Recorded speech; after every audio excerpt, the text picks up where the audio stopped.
radiocaput.com. Estás conectado. Estás en Caput.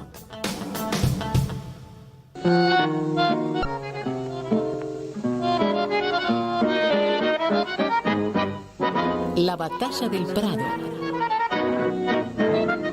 Los jueves a las 15 en Caput.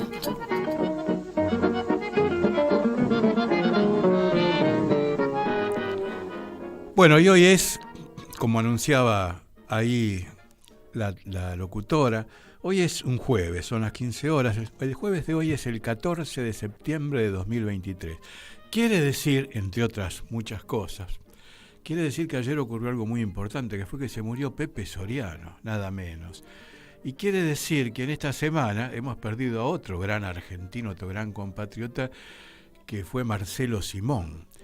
En general uno, por prejuicio, porque uno es medio sonso, por lo que sea, le escapa, le raja los obituarios y le raja las notas de despedida y de decir, y a veces cosas inevitables y cosas obvias, ¿no? Porque ¿qué se puede decir frente al acontecimiento, el único acontecimiento sobre el cual tenemos certeza absoluta, diría el pensador famoso, que es la muerte, que ni siquiera, y que es la única certeza que tenemos y ni siquiera sabemos cuándo va a ocurrir, porque de todo lo demás no sabemos ni medio, ni por qué estamos aquí, ni por qué en determinado momento, ni para qué, y bueno, y parece ser que encima se ha olvidado la pregunta por el sentido de la existencia y el sentido del ser. En lo que tiene que ver con la existencia, ni siquiera uno tiene certeza. Ahora vamos a pelearnos un poco, vamos a camorrearlo, el gran pensador, a quien no vamos a citar por el momento su nombre, no vamos a decir su nombre. Pero vamos a camorrearlo un poco, porque tampoco sobre la muerte, que sería la única certeza que tenemos, uno puede decir que sea una certeza absoluta, porque como nadie sabe ni medio, y quien está hablando menos, no se sabe si la batalla termina o no termina. Hay una observación a propósito que me hice yo en el café leyendo los libros de historia, ¿no? Que digo, el primer gobierno peronista, el de Perón, allá en los años 50 y pico, el primer gobierno y reelección, ¿no? Pero la caída de Perón se produce después de un acontecimiento que no se pudo gobernar, que fue la muerte de Evita.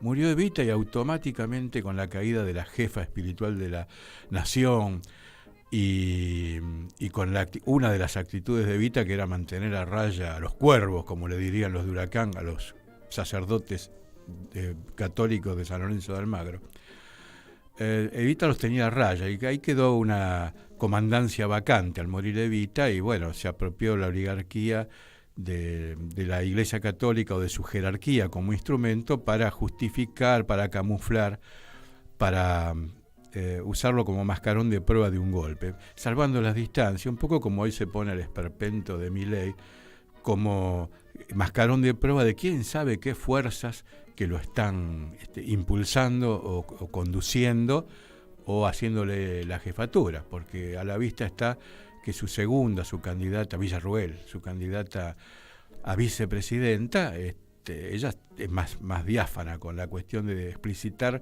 a qué fuerzas responde y qué tipo de objetivos tiene. Concretamente, yo le decía estos días a Juan Martín Ramos Padilla, mi temor como hombre grande, como hombre que ha vivido cosas que parecían increíbles imposibles de ocurrir en la Argentina, mi temor más grande, con una irrupción del milei-videlismo en la escena política de conducción del país, es que no nos lleven a guerras como hizo Videla cuando estaba en el poder, ¿no? Videla, Galtieri y la Junta Militar. Nos llevaron por un pelito, nos salvamos de una guerra con Chile. No les salió bien porque intervino el papado a través del cardenal Antonio Zamoré y logró que los perros de presa, los perros rabiosos de Chile y de la Argentina, se esperaran un segundo round. Y después el proceso nos metió en una guerra con Inglaterra, que era prácticamente lo mismo, los halcones de Chile ahí jugando para que este escenario vacante, disponible, que es la Patagonia Argentina y el sur y el Atlántico Sur, sean un escenario donde los norteamericanos y su imperio puedan vender armas, que es lo que gobierna verdaderamente el destino de la política internacional y hasta diríamos local, nacional de los Estados Unidos, es el consorcio que fabrica armas y las vende por el mundo. Ahí está Ucrania como testigo de lo que puede ocurrir además si el pueblo, por las razones que fuere, le da las elecciones a un personaje surgido de la televisión, Zelensky, en el caso de Ucrania, Milei sería en el caso nuestro. Se le da a un faraute que aparece ahí con la matraca y con el pito y con la actuación, perdón Pepe Soriano, que estamos hablando de actuación, mencionado a este sujeto. Bueno, podemos ir a ese lado. La segunda observación sobre la muerte, uno diría fue cuando volvió Perón finalmente a la Argentina, y cuando él muere en el año 74, no hay tutía. Cuando en la existencia, hasta donde nos da la cabeza y las posibilidades, se te muere el que no se tiene que morir, te cortaron las piernas, como diría Maradona, y a ver cómo seguimos. Y lo que se abrió tras la muerte de Perón fue una catástrofe. Y ahora, la que no pudimos sobrellevar fue la muerte de Néstor Kirchner. Murió Néstor Kirchner porque lo que pasó en el fútbol, que se retiró Maradona y apareció Messi, es un milagro propio de estas tierras. Pero en la política parece que lleva más tiempo que aparezca un tipo con el talento, con el don. Lo hizo que Perón dice, la conducción es un arte y es un oficio. El oficio se puede enseñar, se puede transmitir, pero el arte de la conducción se tiene o no se tiene. Ahí están como ejemplo, uno diría... qué sé yo, Lula, que hizo séptima escuela primaria nada más, ¿no es cierto? La estoy mirando a Lali Grumeli, que tiene toda la cancha en su cabeza y manja de que estamos chamullando en el instante. Pero bueno, dicho esto, aún poniendo estas muertes, la de Evita, la de Perón y la de Néstor Kirchner como hitos que cuesta mucho superar, no estamos seguros del todo de que no se pueda superar definitivamente, porque si pensáramos que es así, a lo mejor ahora estaríamos haciendo un programa emotivo y diciendo Pepe Soriano, y yo me pondría a llorar acá, que no me cuesta mucho, porque yo veo una película de Sandrini y enseguida estoy, la vieja ve los colores, ya estoy llorando, o escucho un tango que me gusta y ya estoy llorando. Pero con Pepe Soriano no me ocurre esto, creo yo que porque está disponible su voz, está su voz grabada. Lali, si tenés ahí, vamos a poner un fragmento, es largo, te anticipo que es largo, vamos a escuchar unos 18 minutos de El Loro Calabrés, que es una creación paradigmática, fantástica de Pepe Soriano, que él la sacó a la cancha cuando estaba prohibido por la dictadura militar. Se le ocurrió, no tenía cómo rebuscársela, y él después lo vamos a escuchar si da el tiempo en un mucho más breve, una más breve intervención, un reportaje, donde él cuenta cómo nació el Loro Calabrés. Pero ahora escuchémoslo, cómo lo hacía. Esto debe ser bastante posterior al proceso, pero se lo escucha bien y te dice un poco de qué va ese monólogo, espectáculo del gran Pepe Soriano.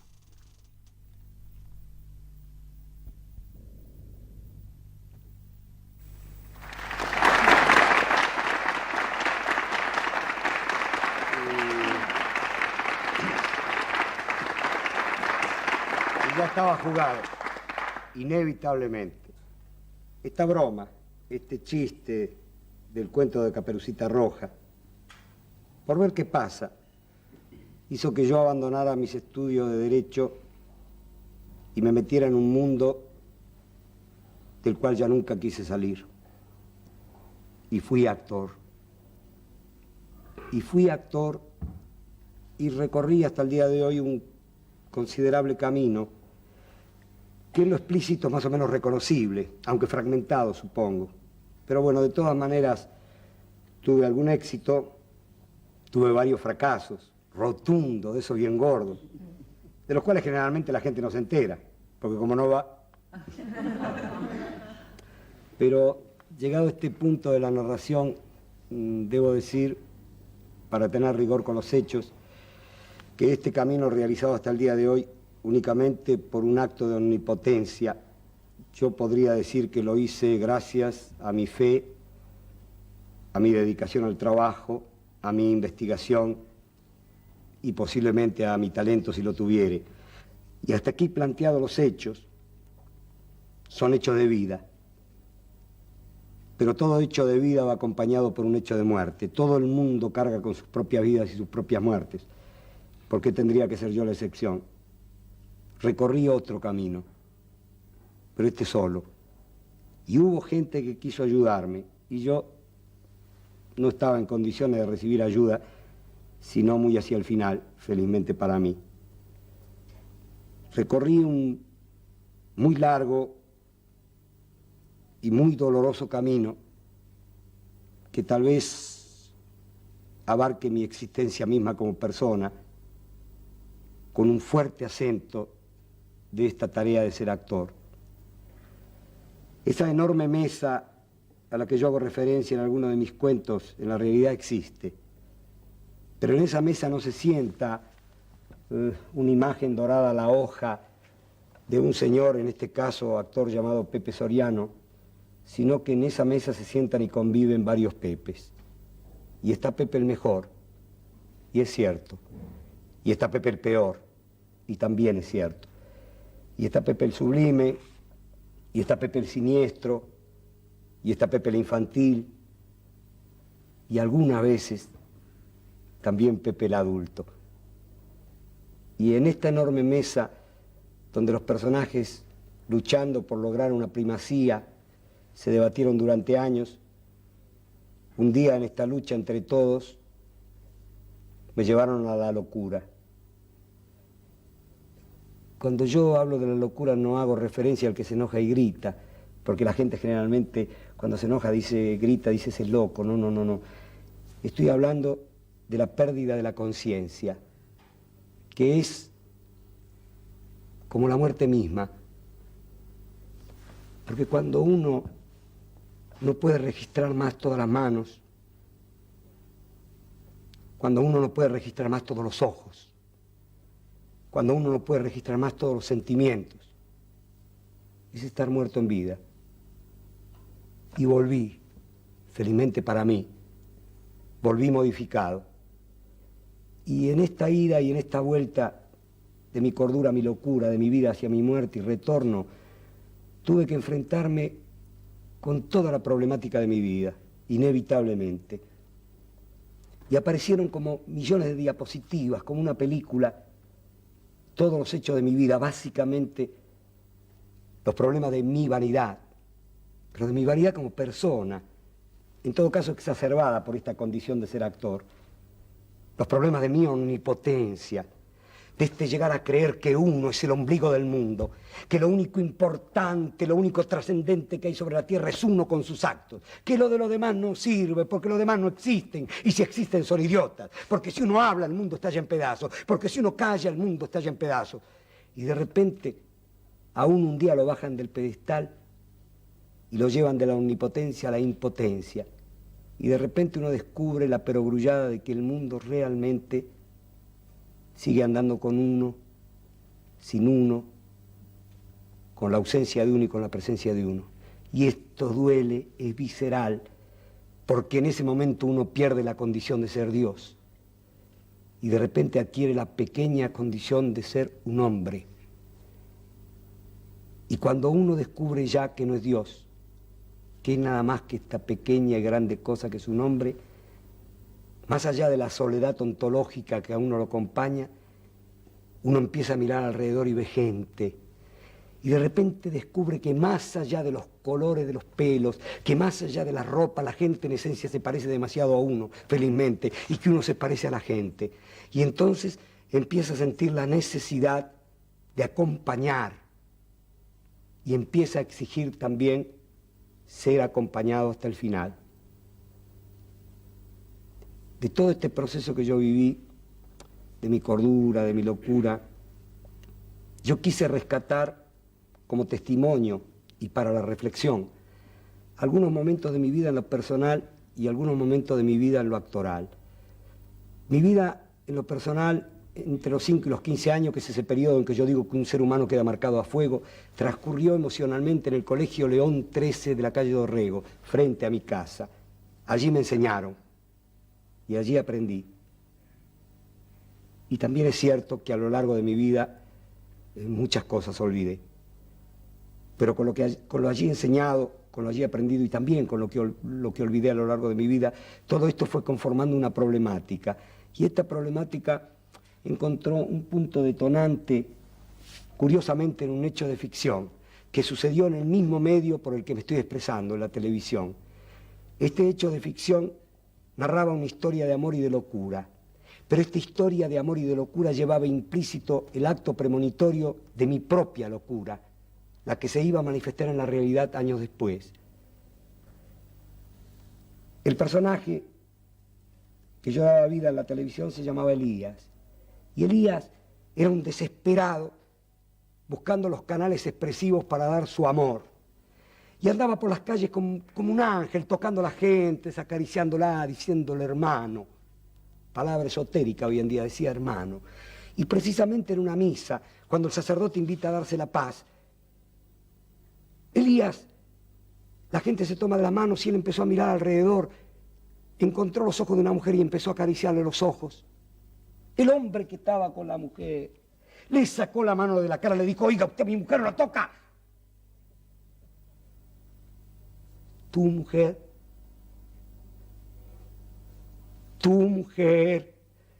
tu cepillo de dientes, tu automóvil, tu plata, ¿no oíste al sacerdote?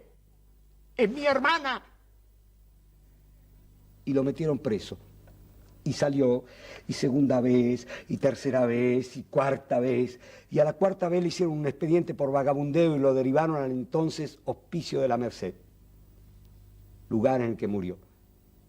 Yo decía, como testimonio y para la reflexión, porque siento que en una instancia histórica en que los seres humanos, aún negándolo, nos debatimos en la búsqueda desesperada de un rinconcito de calor, un lugarcito donde compartir un afecto con alguien. Precisamente por esa búsqueda de ese afecto, Elías es condenado al mundo de la locura. Yo rescaté las últimas palabras de Elías, pronunciadas frente a los psiquiatras, antes de entrar definitivamente en ese largo viaje, generalmente sin regreso, y también sin definición, que es el mundo de la locura.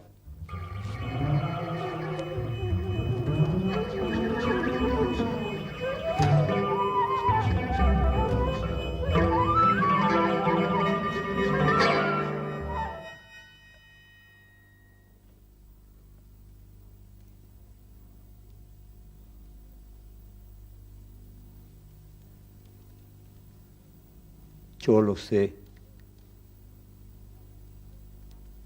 Lo estudié. Yo quería saber qué significaba humanamente esa pasión. Porque hay muchos que hoy sufren cosas parecidas. Y yo quería saber cómo era. Él tenía miedo, tanto miedo. Y San Lucas, que era médico, nos dice que sudó sangre. Y hay médicos que lo explican, usted sabe, un miedo y una angustia semejantes dilatan los capilares de la piel, producen salidas microscópicas, la sangre se coagula y se mezcla con el sudor.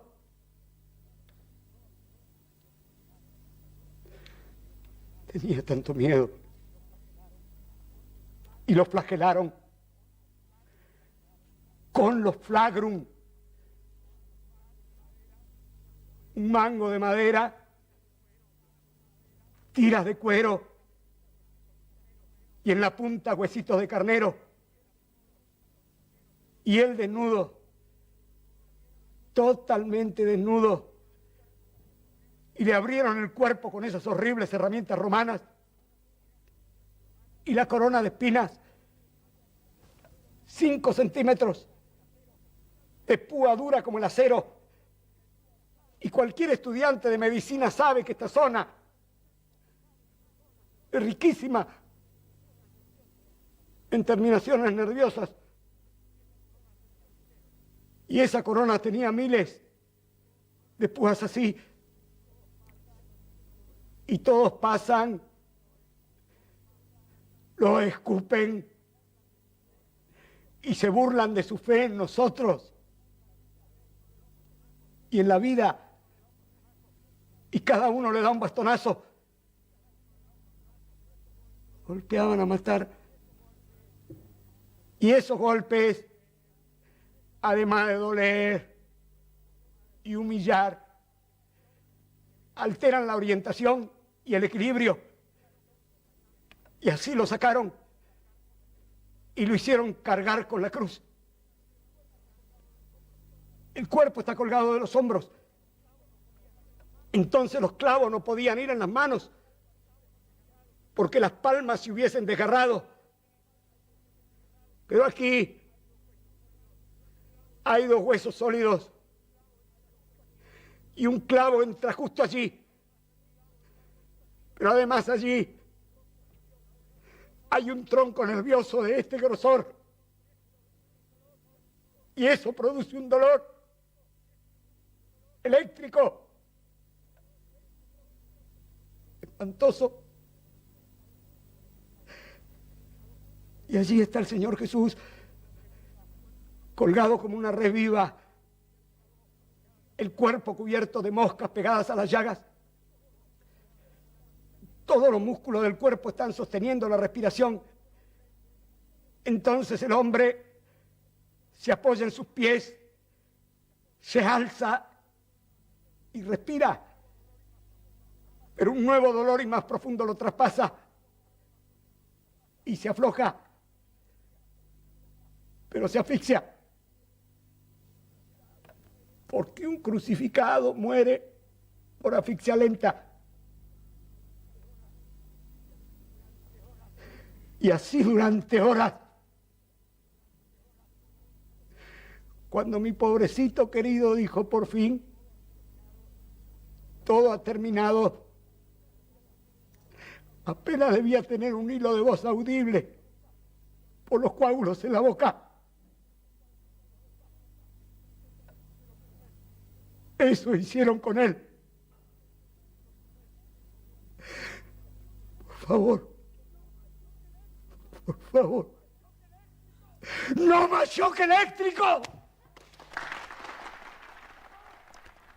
Bueno, Lali Grumeli, gracias. Esto era Pepe Soriano, ¿no? Pepe Soriano en una parte culminante de El Loro Calabrés, que fue una de sus infinitas producciones memorables, porque Pepe Soriano fue un actor de televisión, de teatro ante todo, de cine. Como un breve repaso, en La Nona, que fue de comedia grotesca de Tito Cosa, nace en su casa, él le pide a Tito que le haga un personaje así, haceme una vieja italiana, y salió La Nona, que fue éxito larguísimo en teatro y después en el cine también. Hizo Gris de ausencia, también de Tito Cosa, en Teatro Abierto, 1980, ¿no? En pleno proceso, cuando el teatro se puso de pie para decirle a la dictadura que parara un poco la mano, ¿no? Hizo El violinista sobre el tejado, ya en un musical de otra índole, pero con contenido también y de mucho recuerdo en el imaginario colectivo, en la memoria de los argentinos. En el cine, Asesinato en el Senado de la Nación, donde él hacía a Lisandro de la Torre. Cuando se tuvo que ir y filmó, según él, le abrió las puertas de España Alfredo Alcón, filmó Espérame en el cielo, donde interpretó a Francisco Franco, nada menos. Bueno, tiene un montón de películas bárbaras, Pepe Soriano, como La Patagonia Rebelde, Las Venganzas de Beto Sánchez, Tute Cabrero, Juan Lamaglia y Señora. En Tute Cabrero también estaba Tito Cosa junto a Germán, escribiendo, ¿no? Junto a Germán Rosenmacher, a Carlos Somigliana y a Ricardo Talesnik. Bueno, esto fue lo que escuchamos de Pepe Soriano. Está más vivo que nunca, en clave de tragedia, con la emotividad tan manejada por el genio técnico, actoral que Pepe puso sobre el escenario. Dio la tragedia cristiana en clave, si uno quiere, si querés, podemos decirlo en clave cotidiana, porque lo que estaba describiendo es la locura que encierra al hombre de hoy también. A mí se me cruzaba mucho dos locos, un loco hermoso que fue Dijepolín, que también murió crucificado al uso nostro, digamos, en su momento, y se me cruzaban también los locos malos de este momento, los que escuchando una obra como El Loro Calabrés de Pepe Soriano, de todos modos piensan que habría que cerrar el Inca A, que habría que crucificar a Telam, que para qué queremos radio, para qué queremos teatro, que hay que terminar con todo eso. Son tan malos. Yo no sé si además los estarán cabalgando sobre ignorancia, pero hay que ser burro para escuchar una cosa como esta de que te está diciendo Pepe Soriano e insistir en que de todo modo hay que cerrar los teatros porque lo que hay que hacer es esclavizar a la gente y ponerla a fabricar automóviles, que es lo que la gente quiere consumir, auto, fierro y no sé qué otras tonterías. Lali, antes de irnos al corte, que después del corte vamos a venir con Marcelo Ángelo Caruso y un momento literario para distender, y después de Marcelo Ángelo Caruso vamos a tener una cosa parecida, un poco más risueña, con la voz de Marcelo Simón, el otro grosso argentino, ser humano, porque realmente son patrimonio de la humanidad, más allá de que algunos lo conozcan o no lo conozcan, de que algunos hablen el idioma de Pepe o hablen en chino o hablen en no sé qué idioma. Vamos a escuchar una cosa breve de Pepe, salido de este personaje con mucho testimonio personal, porque él, como contaba en El Loro Calabrés, en un momento expiró y tuvo que ser tratado psicoanalíticamente, porque entró en el mundo de la locura, que de eso se trata El Loro Calabrés, entre otras cosas. Ponelo a Pepe en situación cuerda y ya recordando tiempo después, tranquilo. Cumplo 40 años, cumplo 40 años del momento que me largué a hacer El Loro Calabrés. Y pasaron 40 años, porque cuando yo me largué a hacer El Loro Calabrés, y tomé 40 años para atrás, 41, es el periodo en que estábamos el 24 de marzo de 1976 grabando La Batalla de Los Ángeles en el Canal 13 y nos sacaron a punta de bayoneta y sin saber qué era. Y después nos enteramos mucho más cuando empezaron a desaparecer los compañeros, cuando empezó el exilio, cuando empezamos a ver nuestros muertos. Fue mucho más duro. Entonces, como entre otras tantas cosas, no podíamos salir en ningún lado, estábamos prohibidos, aunque nunca nos mostraron un papel, pero estábamos prohibidos. Que sea lo que yo quiera, yo me voy para adentro. Hice un exilio al revés, pero no era muy consciente. Y de casualidad, un tipo que no sé ni quién es hoy, me contrató para hacer una función en un sótano en Rosario. Y yo aparecí con un material que después fue orgánicamente El Loro Calabrés, que era una charla donde yo le quería contar a la gente dos cosas. ¿Quién era yo, por boca mía, no de las revistas?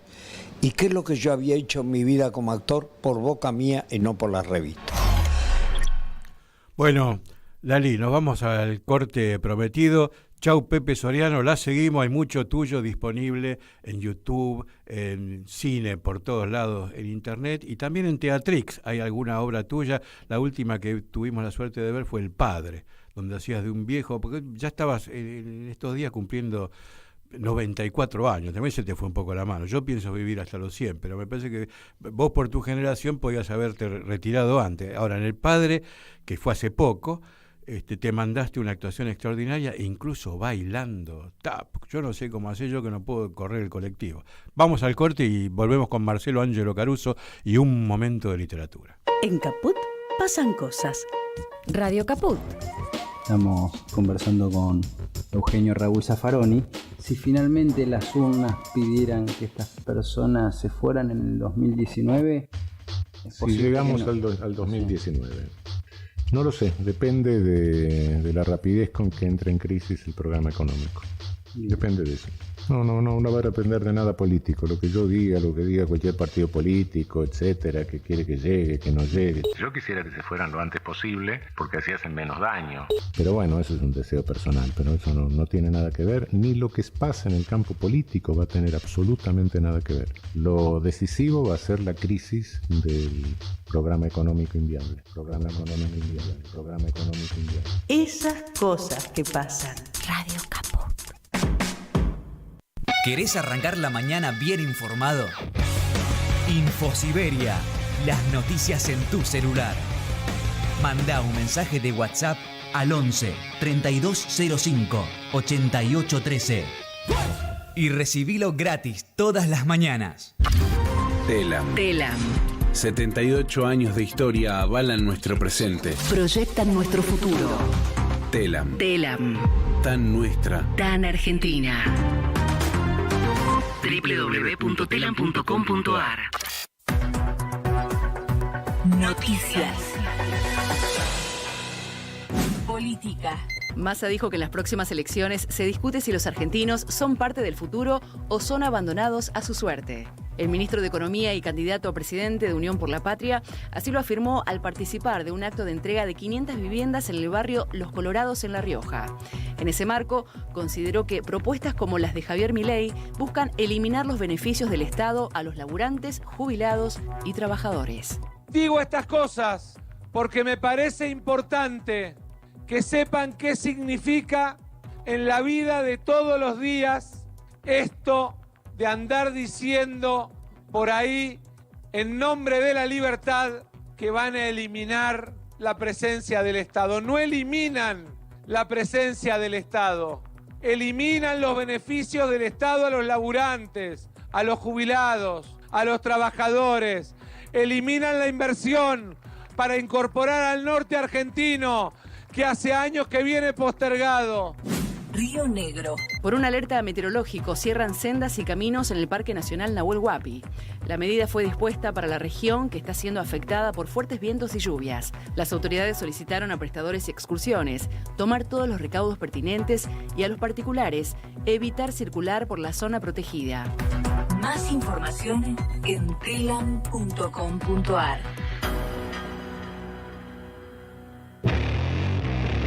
Mandanos un WhatsApp. Mandanos Sarasa y Noticias. 11 65 16 44 46.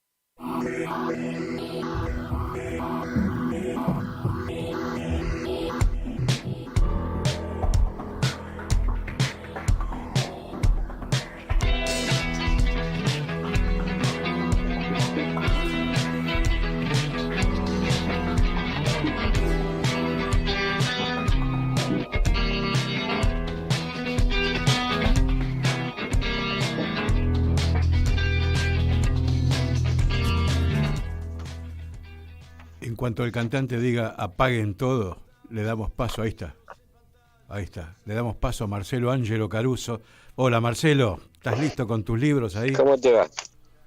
Hola Horacio, ¿qué tal? Buenas tardes. Hola Marcelo, bienvenido. Estás con los libros preparados, ¿no? La virome lista. Estoy... Sí, estamos con una nueva capítulo de literatura, poesía, y bueno, hemos hecho un recorrido en este corto tiempo, pasamos por poetas argentinos, chilenos, sí. Y hoy traigo, a ver, algo para los que les gusta investigar. Es una historia fuerte, trágica también, lamentablemente. Ajá. Pero es la historia de dos poetas de dos poetas que estuvieron vinculados. Puntualmente tengo en mis manos el libro Cartas de cumpleaños de Ted Hughes. Ted Hughes es un poeta británico que fue marido de Sylvia Plath, la poeta norteamericana. Ellos tuvieron un romance atroz, digamos, con un trágico final que fue el suicidio de Sylvia Plath. Y el punto es que, imagínate, Sylvia Plath es una poeta de culto, sí. y Ted Hughes tuvo que cargar durante décadas con una culpa, digamos, ¿no? Porque a él se lo apuntó, hubo engaños, pero bueno, después de 30 años se publica, él rompe el silencio y publica Carta de cumpleaños, que está íntegramente dedicado y habla a Sylvia Plath, ¿no? Respondiéndole con poemas, respondiendo a las poesías de Sylvia Plath, inclusive usando mismos títulos de poesías que en su momento escribió Sylvia Plath. Él fue el albacea, digamos, él publicó toda la obra póstuma de ella. Y bueno, con el tiempo se fue como despejando estas dudas. Ella tuvo anteriormente a concretarlo intentos de suicidio, cosas que después fuimos enterando, ¿no? Sí. Hay una película interesante, es muy buena, se llama Silvia, que creo que está hecho en base a este libro. ¿No? A este libro que publicó Ted Hughes. Bueno, fue un poeta premiado, en 1984 fue poeta laureado en Inglaterra, y bueno, hay inclusive en YouTube se puede encontrar una entrevista que le hicieron a los dos en conjunto del año 60 y pico, qué interesante, con traducción y todo. Qué interesante. Es muy interesante, porque cuentan lo cotidiano de ellos, ¿no? Cómo hacían para escribir uno y otro. Ellos tuvieron dos hijos, una nena y un nene, y cómo se desempeñaban. Es muy, muy lindo porque entras en la intimidad de ellos, ¿no? Cómo se turnaban para escribir y llevar esa vida de poeta, ¿no? Tan difícil, sí, sí. Y tan jugada, ¿no? Es una vida muy jugada la del poeta. Y sí, seguramente, porque vivir con un poeta o una poeta debe ser, es complicado, ¿no? Imagínate dos juntos y encima con hijos, los pibes deben ser también poetitas, ¿no? Es una familia. No sé, bueno, para ellos fue algo muy terrible, tormentoso, porque imagínate que ella, la muerte de ella fue muy, muy, muy fuerte, la manera, no sé si te has enterado, pero es como que la hija no tuvo buenos comentarios sobre la película, no le gustó mucho que se haya tocado el tema, porque para ella es algo, imagínate. ¿Vos la pudiste ver, Marcelo, la película? Sí, la pude ver, la pude ver. Sí, y se puede ver ese que... Sí, es una película, se llama Silvia, del año 2003. No tengo más data ahora acá a mano. Pero bueno, es una película que... ¿Te acordás por qué la hija rechazó? ¿Qué le criticaba? Si te acordás de eso. Bueno, y bueno, lo que pasa es que es muy fuerte para ella. Sylvia Plath una mañana se levanta, les prepara el desayuno a sus hijos, les deja el desayuno preparado, ella se encierra en la cocina, con cinta adhesiva tapa todas las aberturas, abre la puerta, prende el horno, el gas, y mete la cabeza en el horno, digamos. Es terrible. Imagínate la hija, Terrible. Es terrible. Pero bueno, volvemos al inicio. Bueno, después de 30 años de silencio, Ted Hughes publica este libro, que es tremendo, es como una biografía, y bueno, al que le gusta investigar, sumergirse en esta historia, se me ocurrió que estaba bueno compartirlo. Y te voy a leer una poesía, si querés. Dale, por favor. Que acá un poco pone en claro algunas cositas, Ted Hughes. Bueno, te la leo. El disparo se llama. Ajá. Tu adoración precisaba un Dios. Donde faltaba uno halló. Los más corrientes atletas se volvieron dioses, deificados por tu apasionamiento que parecía haber sido diseñado para dar a luz un Dios, un buscador de dioses, un hallador también. Tu papá te había ya apuntado hacia Dios y cuando su muerte apretó el gatillo, en ese destello, viste entera tu vida. Rebotaste de un lado a otro en tu carrera alfa con la furia de una bala de alta velocidad, que no logra despojarse de su lastre de energía cinética. Los más o menos elegidos mueren en el impacto. Resultan demasiado mortales para aguantarlo. Son de fábrica mental, provisional, especulativa, auras tan solo. Aconteceres de la barrera del sonido en el trayecto de tu vuelo, pero dentro de tus Kleenex mojados de llanto y de tus pánicos de sábados en la noche, bajo tu pelo peinado de un modo u otro, detrás de lo que parecían rebotes y una cascada de sollozos en diminuendo, seguías invariable. Tenías una envoltura de oro o plata maciza, con la punta de níquel.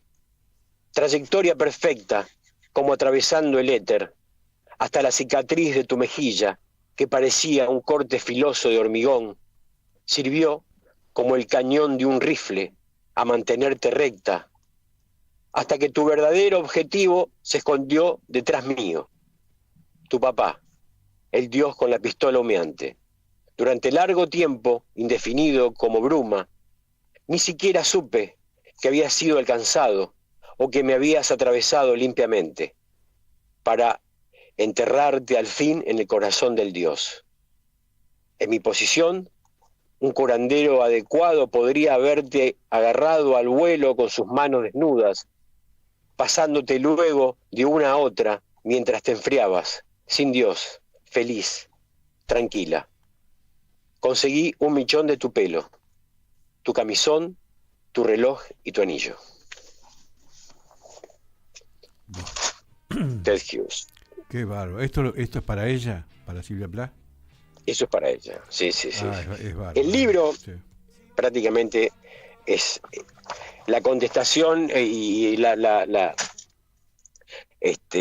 ruptura del silencio que tanto se le demandó, ¿no? Imagínate que Silvia Plath es una poeta de culto, y por mucho tiempo él fue señalado y fue odiado, digamos. Claro. Che, bueno, bárbaro, Marcelo, lo que trajiste, lo que se escuchó, en un día en que nosotros le estamos dedicando el programa de hoy a las voces. A Pepe Soriano, por favor. Soriano. Sí. Ahora, en un ratito, vamos a poner a Marcelo Simón. Grandes voces, ¿no? Grandes voces. Y parece que esto que estás leyendo, que tuviera que ver, que lo hubiéramos preparado, ¿no? Preparate algo. Y siempre nos pasa lo mismo. ¿Viste vos viste cómo hay una química? ¿Viste lo que es la antena esa, ¿no? La de la telepatía y demás? Porque bien esto... Completamente. Sí, esto cabe... Se me cruza mucho en lo que vos estabas describiendo y en el tono de lo que leíste. Se me cruzaba mucho Alejandra Pizarnik. Se me cruzaba yo lo escuchaba a Pepe Soriano con el Loro Calabrés y se me cruzaba Dijepolín. Y ahora te escucho a vos con esto de Ted Hughes. Y yo digo, esto parece para Pizarnik. Parece que estuviera... O que fuera de Pizarnik. Que tiene una resonancia, tiene una resonancia, estas cosas del ser y de lo trágico. Y si me permitís, te voy a tirar un centro en la despedida.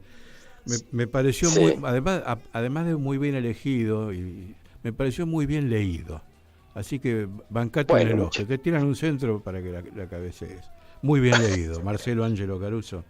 ¿La seguimos? Muchas gracias, Horacio. La seguimos. Dale. Dale, la seguimos el jueves Un que gusto. viene, en las batallas, esta de disparos y qué sé yo, y todas las cosas que pasan. Abrazo, Marcelito. Gracias.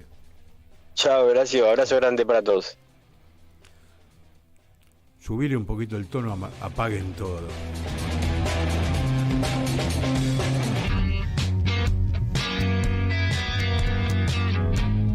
Cruzan las pantallas, multitudes se levantan y empiezan a andar, te llevan si vas. Bueno, este que canta es el que habló. Se lo decía a Lali, pero te lo digo a vos que estás escuchando, porque a veces uno dice, pero este tipo que hace la columna, además escribe, además es un novelista y un poeta al mismo, bárbaro, Marcelo Ángelo Caruso, y además hace música, fíjate vos, toca la guitarra, canta. ¿Cuánta gente que hay? Qué país, ¿no? Qué país. Yo me acuerdo de un gran hombre del fútbol que era Adolfo Pedernera, el maestro Adolfo Pedernera, que decía, este es un país que usted siembra tapones y crecen jugadores de fútbol.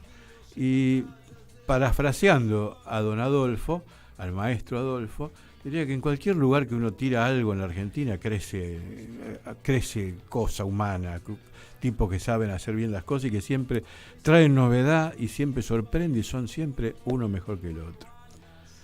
Bueno, ahora nos vamos a ir a lo que le prometimos recién a Marcelo Ángelo Caruso y que le prometimos a nuestra audiencia desde que empezó el programa, que vamos a escuchar al otro fiambre esta semana. Se nos fue Marcelo Simón, es increíble para quien haya trabajado con él, para quien lo escuchó a través, es una vida porque ya como Pepe, son qué sé yo, décadas y décadas y décadas de tenerlo uno como una presencia cercana. Es como, qué sé yo, como pasa con los Maradona. Uno se acostumbra, aunque uno no lo conozca o no lo conozca, lo haya tratado o no, es parte de la vida de uno. Es como Messi, yo nunca lo vi de cerca una vez nada más, pero yo no hablé, no tengo vínculo con él, no lo he tenido, y sin embargo es parte de la vida de uno. Vamos a escuchar la voz de Marcelo Simón en un micro que él hacía en una época que se titulaba Nuestro folclore y su historia. Escucharlo, son unos pocos minutos. Vas a recordar su voz de inmediato, que nosotros tenemos la voz de él a través de su presentación del Festival de Cosquín durante muchos años. Después de Julio Marvis, que fue el que lo inventó, después de Marvis vino Marcelo Simón, los dos se llevaban medio mal, eran como el agua y el aceite, para mí fueron grandes los dos. Pero escuchar a Marcelo Simón hablando de la rivalidad, un episodio de la rivalidad entre Atahualpa Yupanqui y Jorge Cafrune, es imperdible. Escuchad.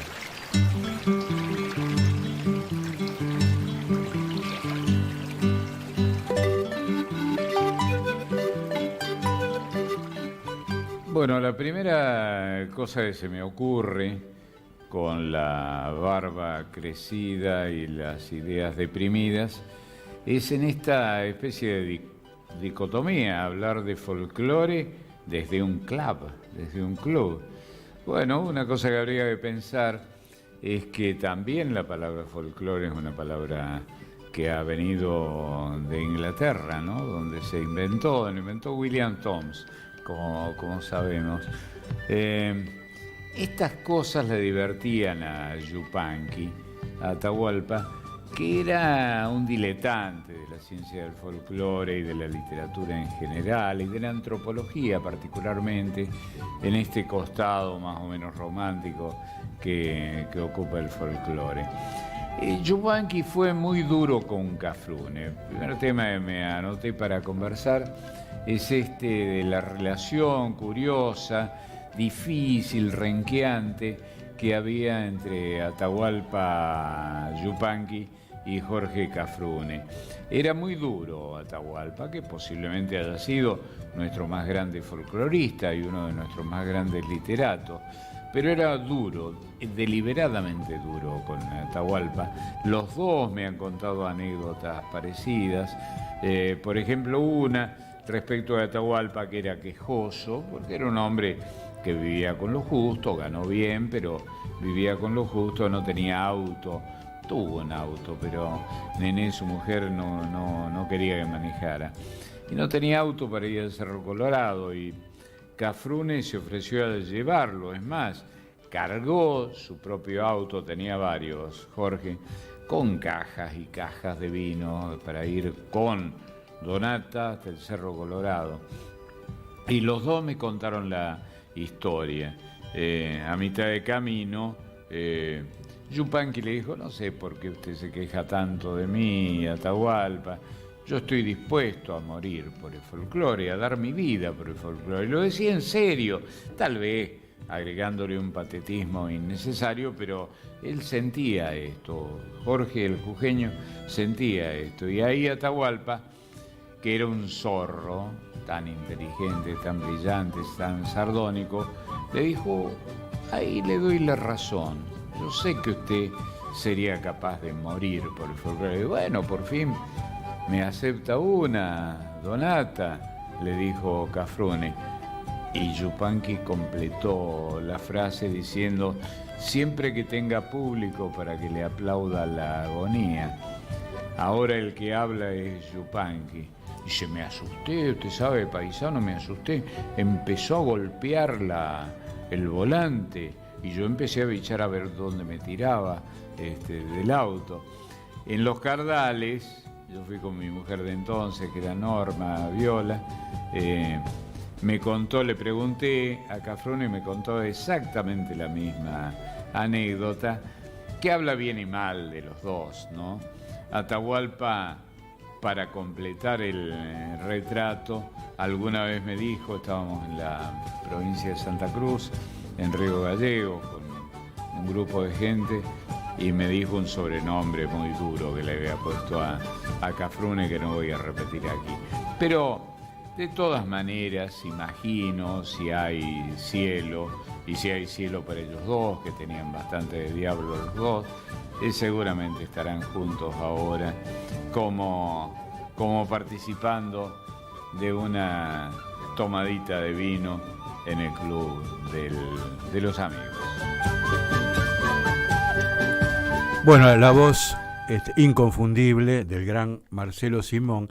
Y sobre ese corolario que él da, la anécdota que cuenta, qué tipo duro Atahualpa, ¿no? Qué tipo duro. Y qué tipo generoso que era Jorge Cafrune, que además una paradoja de la historia, de la anécdota, es que Cafrune finalmente dio su vida, no solamente por el folclore, sino por lo jugado que era en su compromiso con los destinos de la patria, ¿no? Se supone que fue asesinado, el accidente de ruta que sufrió mientras él iba con un caballo recorriendo el país y un auto lo atropelló, se supone que no fue accidente, como no fue accidente el de Monseñor Angeleri en La Rioja, es decir, hubo muchos accidentes de auto que en realidad no fueron tales.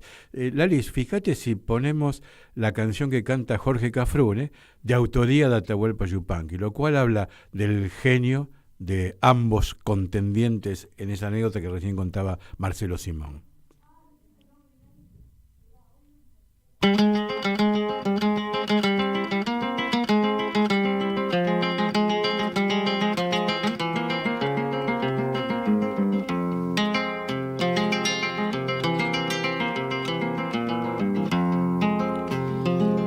Me gusta de vez en cuando perderme en un bordoneo, porque bordoneando veo que ni yo mismo me mando. Las cuerdas van ordenando los rumbos del pensamiento y en el trotecito lento de una milonga campera va saliendo campo afuera lo mejor del sentimiento.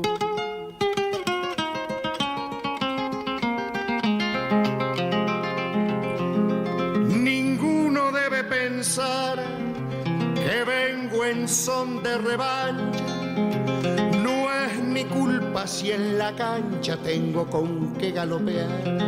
El que me quiera ganar, hay tener buen parejero. Yo me quitaré el sombrero porque así me han enseñado y me doy por bien pagado de entrando atrás del primero.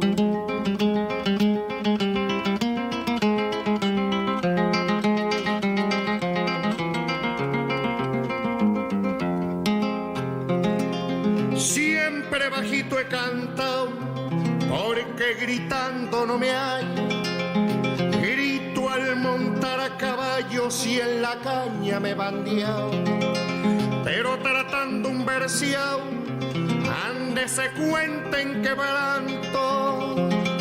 Apenas mi voz levanto para cantar despacito, que el que se larga los gritos no escucha su propio canto.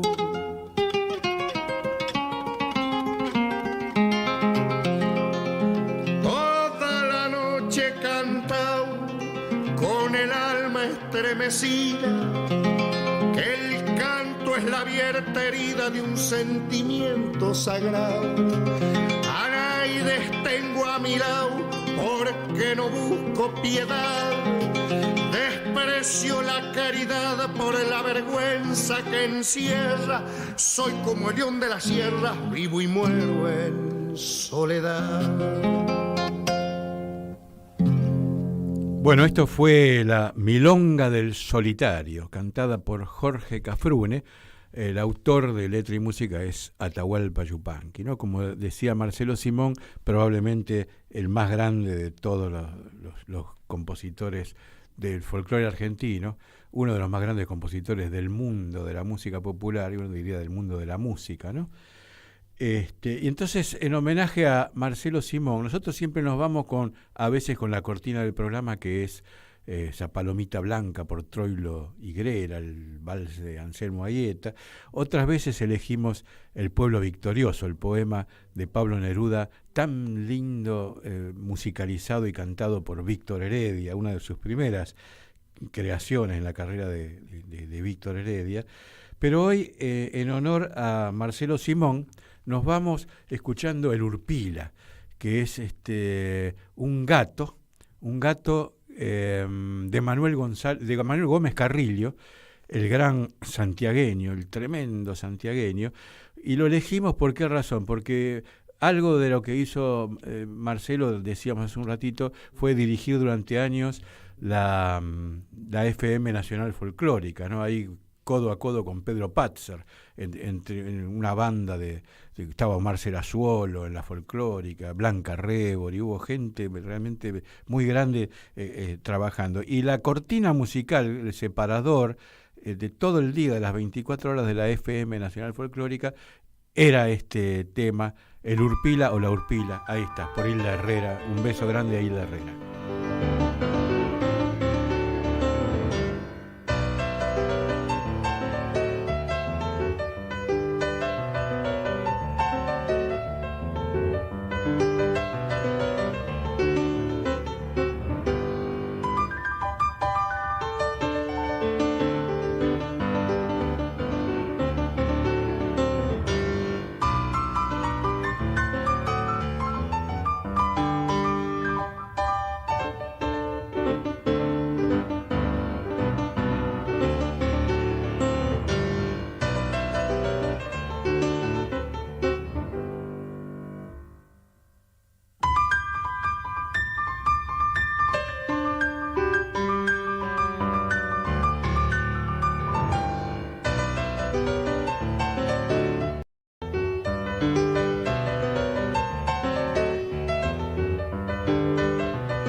En Caput Yo estoy a favor de que uno puede elegir,